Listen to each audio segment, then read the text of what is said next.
C'est au quatrième étage du bâtiment qui abrite la communauté de communes de la Dombe, à Châtillon-sur-Chalaronne, qu'une conférence de presse s'est tenue pour présenter le 33e Festival national de théâtre contemporain amateur. Le panorama complet des 5 jours a été déroulé autour des 12 spectacles, 3 lectures, les fausses sorties, la librairie éphémère et les hors-d'œuvre du jeudi et du vendredi. Jean Savy, vice-président du théâtre contemporain en Dombe, nous en parle.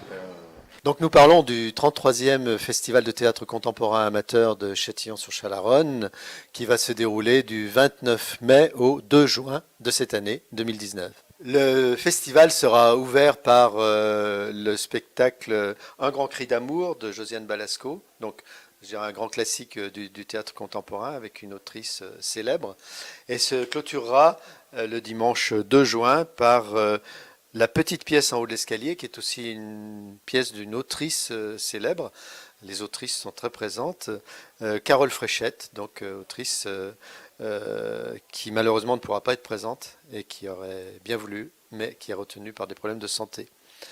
Donc ce spectacle est donné par le groupe théâtral gessien, donc du Pays de Gex, et en clôture non seulement du festival, mais de la journée de l'Ain dans le festival.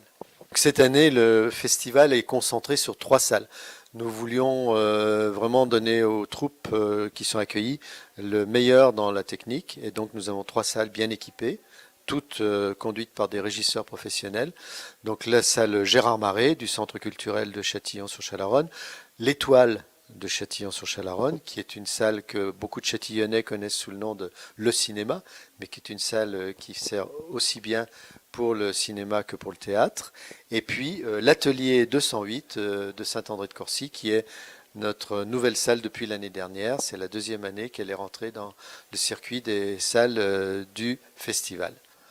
Alors, particularité dans la programmation, une journée qu'on pourrait appeler Hanoch Levin, puisqu'il y a 2 spectacles, 2 pièces de Hanoch Levin, qui est un auteur majeur du XXe siècle, dont on va fêter cette année le 20e anniversaire de la disparition. Particularité aussi le dimanche, qui est la journée de l'Ain, puisque lecture et spectacles sont présentés par des comédiens de l'Ain. Particularité aussi cette année, théâtre musical, puisque nous accueillons un spectacle qui s'appelle Quichotte Opéra, dont le livret a été écrit par un auteur majeur du XXe siècle, qui est Jean-Luc Lagarce. Et puis la musique a été écrite par Patrick Loya. Alors au total, nous avons 15 présentations, dont 4 lectures, donc 11 spectacles et 4 lectures.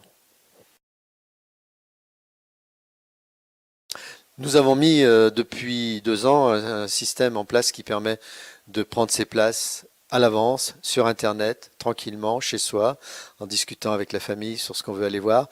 Et c'est pour le spectateur un confort bien plus grand que d'être obligé de faire la queue, de se battre à l'entrée sans savoir s'il y aura des places. Donc on ne saurait trop conseiller effectivement aux spectateurs de prendre leur place à l'avance sur Internet.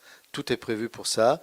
Les Châtillonnais peuvent même se rendre à l'office de tourisme pour prendre leur place s'ils préfèrent toucher leur billet tout de suite. Voilà, donc toutes les solutions sont possibles.